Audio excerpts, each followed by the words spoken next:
This episode of The Checkout is brought to you by eSuite. Whether you're a retailer looking to grow your team or you're an e-commerce gun looking for your next role, eSuite are here to help.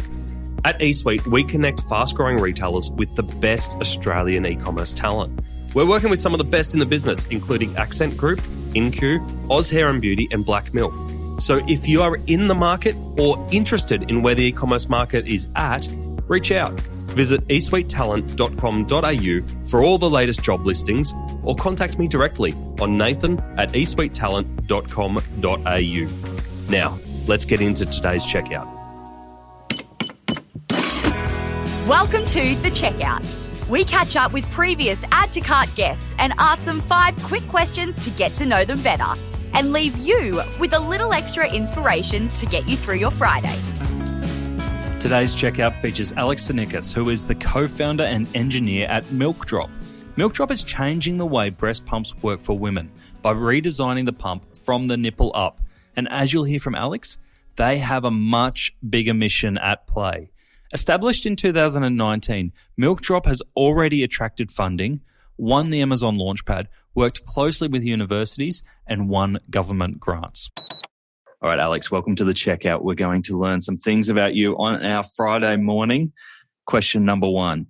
What's the weirdest thing that you've ever bought online? Oh, I'm already deflecting the blame.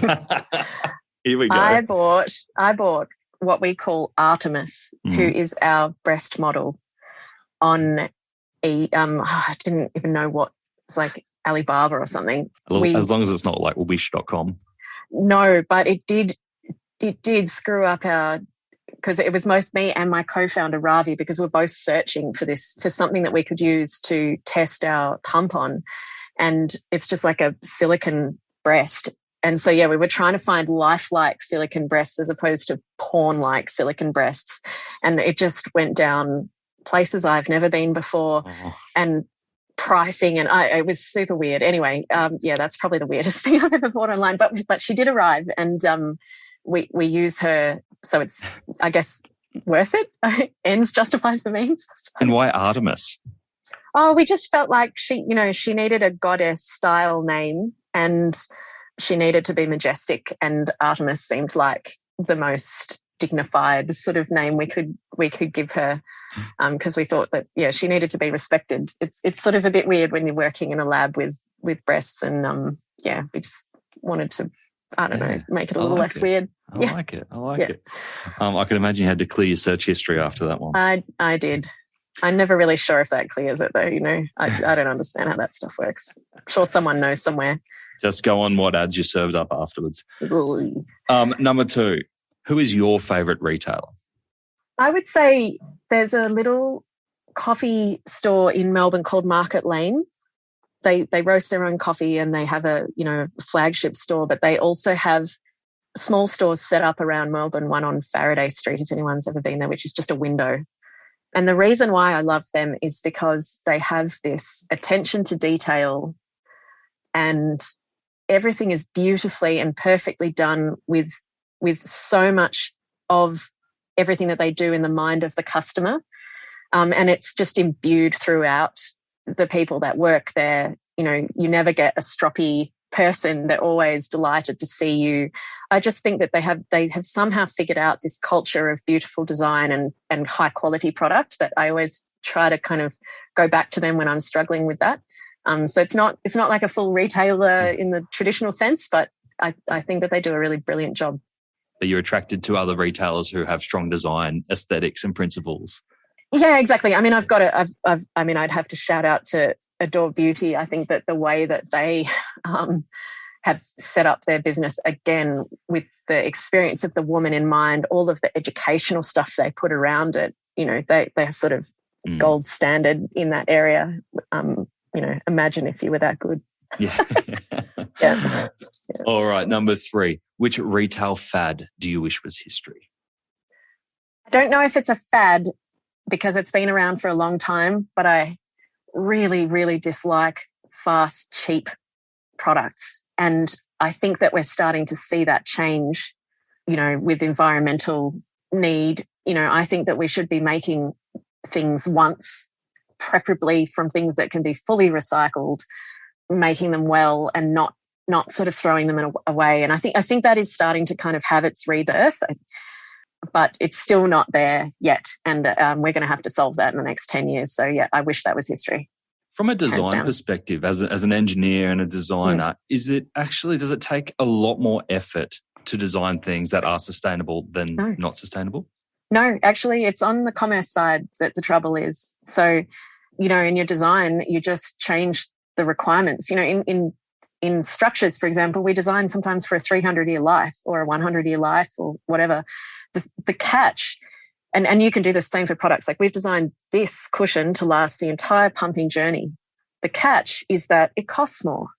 So in the long run, this is at the moment it's $79, and that puts people off. But if you weigh it up against the times you don't have to replace it, the fact that we will pick it up and recycle it on batch, it's cheaper for the planet and it's cheaper for you in the long run. But getting that messaging across and having people be comfortable with that, it just takes a little bit longer. And so the easy thing to do is say, oh, well, I'll make a simpler, thinner one, and my business will be healthier because I've got repeat customers. And so that there's commercial drivers in there that actually change how you design. And I think so consumers have a lot more power than they realize. If they really want to change the products that are designed for them, they can vote with their feet a little bit.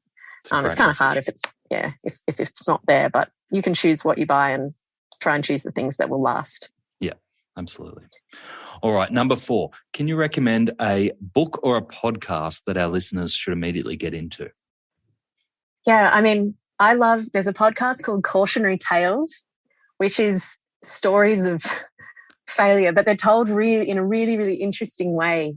I don't think this is helping your dwelling on failure that we're talking about on the main episode. Oh, they're not really failure. Like, there's one about a cult that believed that the end of the world was coming in the 20s or something. And there was a reporter who infiltrated this group because he wanted to see what would happen when the world didn't come, and how the end of the world, didn't come, and how the group of people that absolutely believed this would they change their mind? Would they be like, oh, I was wrong? Or would they, how would they react? And how they reacted was that they just said, oh, it was the wrong date, so they never, and I think that you see that in the modern world as well. Like, these days especially, people will make an opinion and back it up with random evidence rather than look at the evidence and form an opinion. And I think there's all these little interesting quirks of human nature in that podcast that I love. And it's nothing to do with business and it's nothing to do with engineering. It's just human behavior, and I find it absolutely fascinating. That's brilliant. I'm going to have a look, because I think I was actually discussing it with someone this morning, is that you can pretty much say anything at the moment and find some source that will back you up. Oh, yeah. Yeah. This is, I think, the single biggest problem of our time is we are now arguing over what is fact. I think Richard Flanagan said it really well in some podcast a little while ago. He's a Tasmanian author, and he was saying that there was some data that had come out from the Australian Meteorological Service. What is it? Bureau of Meteorology. And they were talking about the temperature records in a city and how they were rising over time. And this was a few years ago, and a politician said, oh, no, they weren't correct.